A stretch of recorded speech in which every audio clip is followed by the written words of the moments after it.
Que se passe-t-il lorsque le jeune dirigeant d'une nation en proie au chaos interne prend une décision controversée qui pourrait tout changer? Le rétablissement de la peine de mort résoudra-t-il les problèmes du Burkina Faso ou risque-t-il de déchirer davantage le pays? Une question si chargée qu'on ne peut s'en détourner. Laissez-nous vous expliquer pourquoi le Burkina Faso est actuellement le pays à surveiller. Dire que le Burkina Faso est à un carrefour est un euphémisme. Cette nation lutte pour son âme. Avec des décennies d'exploitation et de trahison derrière elle, et un dirigeant qui pourrait bien bouleverser l'ordre mondial, les enjeux n'ont jamais été aussi élevés. Mais pour comprendre où cela mène, il faut savoir comment tout a commencé et pourquoi chaque décision prise par le Burkina Faso est un combat pour sa survie. Si vous pensez que la trahison est une tendance récente au Burkina Faso, détrompez-vous. L'histoire de cette nation est une longue série de coups bas, de coups d'État et de promesses brisées, depuis son soi-disant accès à l'indépendance en 1960. En apparence, le départ de la France marquait la fin de la domination coloniale. Mais derrière les discours de célébration se cachait une réalité bien loin de la liberté. La France a peut-être physiquement quitté le pays, mais ses empreintes restaient omniprésentes dans l'économie, la politique et même la souveraineté du Burkina Faso. L'un des symboles les plus frappants de ce contrôle persistant était le franc CFA, la monnaie que le Burkina Faso a été contraint d'adopter. Imprimée à Paris, cette monnaie n'était pas qu'un simple moyen d'échange, c'était une laisse. Elle dictait comment le Burkina Faso pouvait commercer, dépenser et croître, assurant que l'ancienne colonie reste fermement dans l'orbite économique de la France. Les richesses, la main-d'œuvre et les ressources du pays continuaient de s'écouler vers l'extérieur, enrichissant les puissances étrangères tout en laissant sa population dans la pauvreté. L'indépendance, en fin de compte, n'était qu'un simple exercice de rebranding pour le colonialisme. Puis, une étincelle d'espoir est apparue. Thomas Sankara, un leader révolutionnaire qui refusait de se plier aux règles coloniales, est arrivé au pouvoir en 1983. Avec lui, il apportait une vision si audacieuse qu'elle ébranlait non seulement ses ennemis, mais aussi les fondements même du néocolonialisme. Sankara ne voulait pas seulement une indépendance sur le papier, il voulait que son peuple retrouve sa dignité, son identité et son avenir. Ses politiques étaient radicales, rejetant catégoriquement l'aide étrangère, une position qui choqua à la fois ses alliés et ses adversaires. Pour Sankara, était beaucoup plus proche, Blaise Compaoré, son allié de confiance et son second. Soutenu par des puissances étrangères mécontentes des politiques anti-pillage de Sankara, Compaoré le trahit de la manière la plus brutale possible. En 1987, Compaoré orchestra un coup d'État, assassinant Sankara et s'emparant du pouvoir. Ce fut un tournant qui plongea le Burkina Faso dans une sombre époque. Sous le règne de Compaoré, la peur remplaça l'espoir. La peine de mort, abolie des décennies plus tard, devint un outil non de justice, mais de terreur. Elle fut utilisée pour faire taire les opposants, punir les rivaux et envoyer un message clair: trahissez le régime et vous en paierez de votre vie. La dernière exécution du pays, en 1988, n'était pas qu'une simple punition légale, mais un spectacle politique destiné à cimenter l'autorité de Compaoré. Avançons jusqu'en 2018, lorsque le Burkina Faso prit la décision audacieuse d'abolir la peine de mort. Une mesure qui alignait le pays sur les appels mondiaux à des systèmes de justice plus humains, signalant un progrès et une réforme. Pourtant, dans une nation où la trahison, les coups d'État et l'instabilité étaient la norme, la suppression d'un tel moyen de dissuasion sévère comportait des risques. Le pays pourrait-il maintenir l'ordre sans cela? Son système judiciaire pourrait-il relever les défis de la gouvernance moderne? Ces questions, non résolues à l'époque, sont désormais au cœur d'un débat national houleux. Alors que le gouvernement actuel, sous Ibrahim Traoré, envisage de rétablir la peine de mort, les enjeux n'ont jamais été aussi élevés. Est-ce un outil nécessaire pour dissuader la trahison et stabiliser la nation ou un retour au jour sombre de l'oppression politique? Le Burkina Faso souhaite réintroduire la peine de mort. Le gouvernement affirme envisager cette mesure après que la peine capitale a été abolie dans ce pays d'Afrique de l'Ouest en 2018. La peine de mort au Burkina Faso n'est pas seulement une question juridique, c'est un dilemme moral, politique et pratique qui place la nation à un carrefour.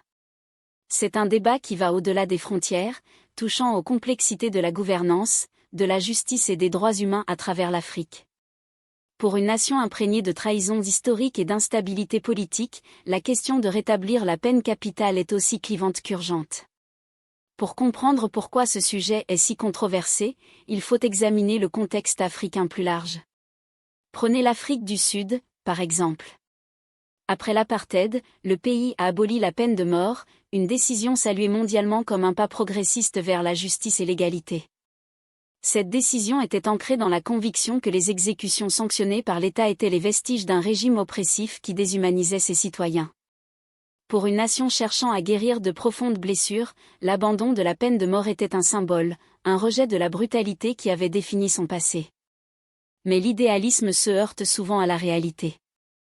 Malgré les applaudissements mondiaux, l'Afrique du Sud s'est rapidement retrouvée confrontée à l'un des taux de criminalité les plus élevés au monde. Des villes comme Johannesburg, le Cap et Durban sont devenues synonymes de crimes violents, des vols à main armée au meurtre. Les critiques affirment que l'absence de conséquences sévères, telles que la peine de mort, a enhardi les criminels qui ne craignent plus le système judiciaire. Les rues ne voient peut-être plus l'ombre de l'apartheid, mais pour de nombreux Sud-Africains, l'ombre de la violence demeure omniprésente. Regardons maintenant l'autre côté, avec l'Égypte. Ici, la peine de mort est non seulement maintenue, mais appliquée généreusement, notamment dans les affaires de terrorisme et de sécurité nationale.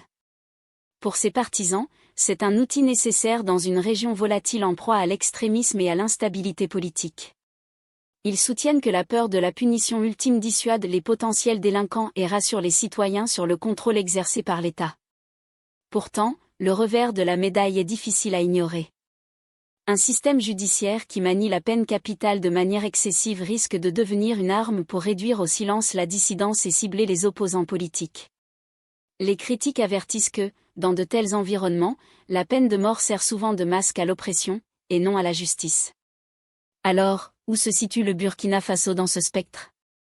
Pour une nation encore sous le choc d'années de trahison, de coups d'État et d'interférences étrangères, rétablir la peine de mort est une étape semée d'embûches. Son système judiciaire, comme beaucoup d'autres en Afrique, est loin d'être parfait. Les cas de condamnation injustifiée, d'ingérence politique et de ressources insuffisantes pour garantir des procès équitables ne sont pas rares. La peur est palpable, une peine de mort rétablie pourrait-elle punir des innocents ou être utilisée comme un outil d'opportunisme politique? Le gouvernement d'Ibrahim Traoré insiste cependant sur le fait que cette mesure viserait uniquement les criminels les plus odieux, les pires des pires. Cela inclut les traîtres, les terroristes et les individus responsables d'actes déstabilisants pour la nation. L'argument de Traoré repose sur le pragmatisme. Dans un pays confronté à des menaces existentielles, des mesures sévères peuvent être le seul moyen de maintenir l'ordre.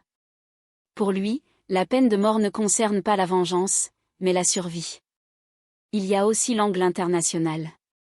Réintroduire la peine de mort attirerait presque certainement la condamnation des organisations de défense des droits humains et des nations occidentales.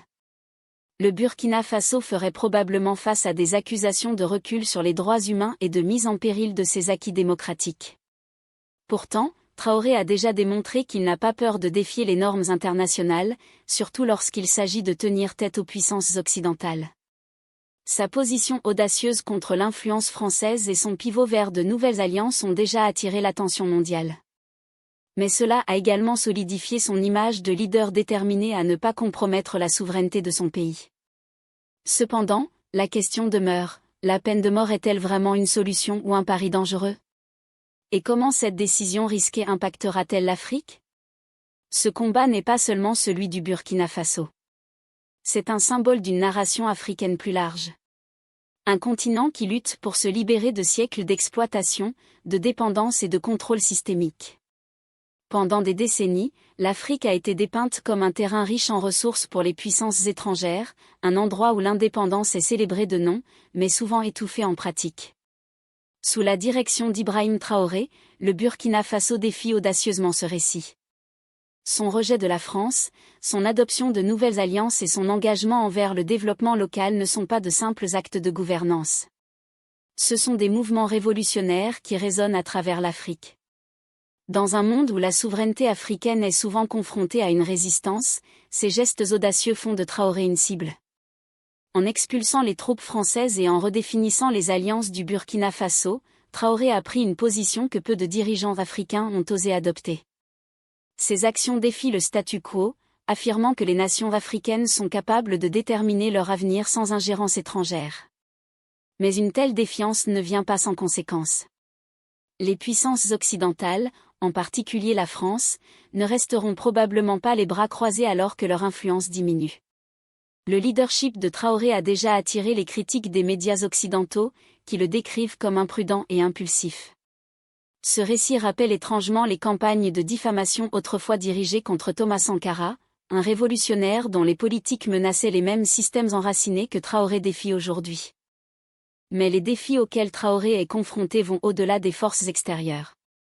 Le Burkina Faso est également aux prises avec des menaces internes, notamment des groupes djihadistes qui prospèrent sur l'instabilité. Ces groupes ne sont pas seulement opportunistes, ils sont stratégiques, exploitant les fissures créées par des années de troubles politiques et d'ingérence étrangère. Chaque tentative de coup d'État, chaque acte de trahison et chaque ingérence externe crée un terrain fertile pour l'expansion de l'influence de ces extrémistes. Pour Traoré, les enjeux sont clairs, il ne lutte pas seulement pour diriger une nation. Il combat pour protéger son existence. C'est là que le débat sur la peine de mort prend toute son importance. Pour Traoré, rétablir la peine capitale ne concerne pas uniquement la justice, mais dessiner une ligne claire dans le sable. C'est un message adressé à ceux qui cherchent à déstabiliser le pays, la trahison et la sédition ne seront pas tolérées. Pour de nombreux Africains, cette position ne concerne pas seulement le Burkina Faso. Elle incarne une résistance à un système qui a longtemps exploité le continent. Les critiques occidentales de la peine de mort résonnent souvent de manière creuse en Afrique, où l'accent est mis sur la survie, la stabilité et la récupération de la souveraineté face à des systèmes conçus pour la réprimer. Les critiques en Occident peuvent qualifier cette décision de recul, mais Traoré a clairement indiqué qu'il ne cherche pas l'approbation occidentale. Son objectif est de protéger son peuple et de faire avancer la vision d'une Afrique véritablement indépendante. Pour le Burkina Faso, il ne s'agit pas seulement de stabilité interne. Il s'agit de rejeter l'idée que l'Afrique doit se conformer aux idéaux occidentaux pour être légitime. Les réalités, les défis et les aspirations du continent sont uniques, et ces solutions doivent l'être aussi. En fin de compte, la lutte du Burkina Faso est celle de toute l'Afrique.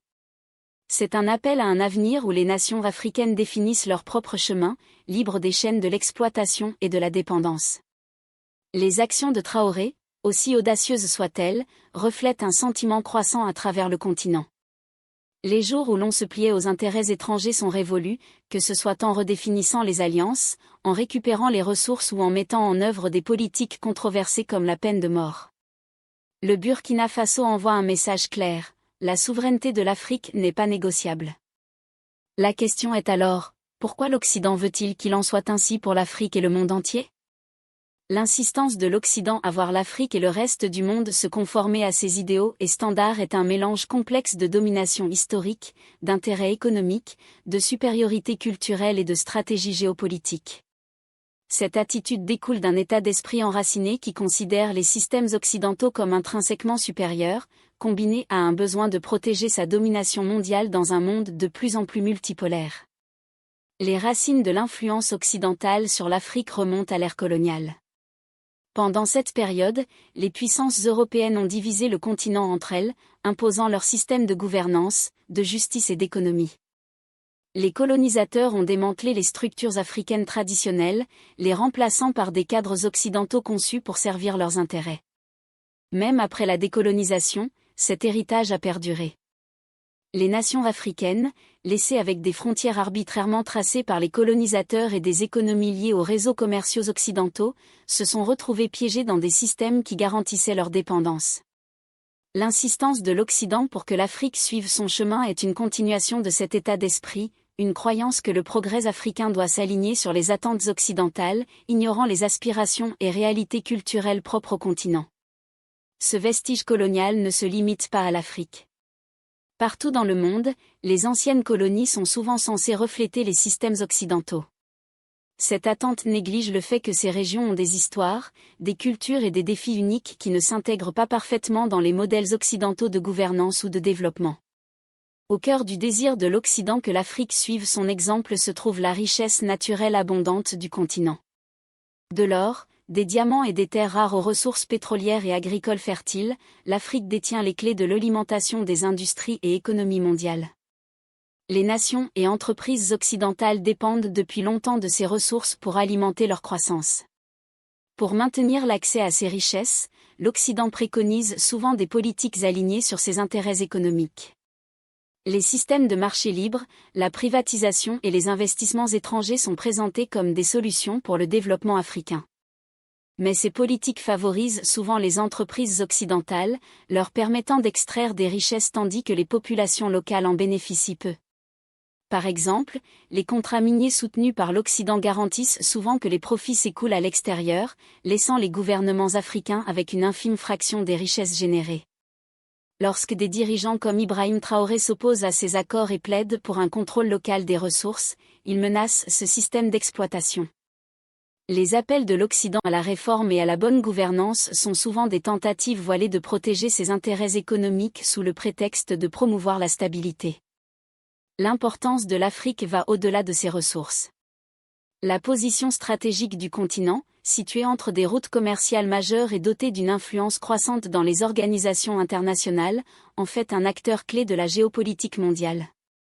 L'Occident en est conscient et cherche à maintenir son contrôle en veillant à ce que les nations africaines s'alignent sur sa vision. La montée d'autres puissances mondiales, en particulier la Chine et la Russie, a intensifié cette dynamique. Ces deux nations ont approfondi leurs relations avec l'Afrique, offrant des alternatives à l'influence occidentale. Les investissements chinois dans les infrastructures et les partenariats sécuritaires russes ont gagné en popularité, attirant des dirigeants africains qui considèrent l'aide et les politiques occidentales comme restrictives. Pour l'Occident, ce changement est alarmant. Il sape des décennies de domination et remet en question son récit d'être le leader moral et économique du monde. En insistant pour que les nations africaines suivent les idéaux occidentaux, que ce soit à travers des réformes de gouvernance, des partenariats militaires ou des politiques économiques, l'Occident cherche à contrer ses influences montantes et à maintenir sa mainmise sur le continent. Au cœur de cette insistance de l'Occident réside une croyance en la supériorité de sa culture, de ses valeurs et de ses systèmes. Cette arrogance culturelle trouve ses racines dans l'ère coloniale, où les puissances européennes justifiaient leur conquête de l'Afrique en se présentant comme des forces civilisatrices.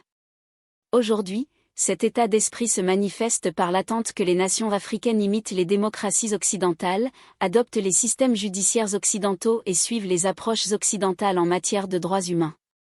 Cette croyance ignore souvent les riches traditions culturelles et de gouvernance de l'Afrique, qui existent depuis des siècles et sont souvent mieux adaptées aux réalités locales.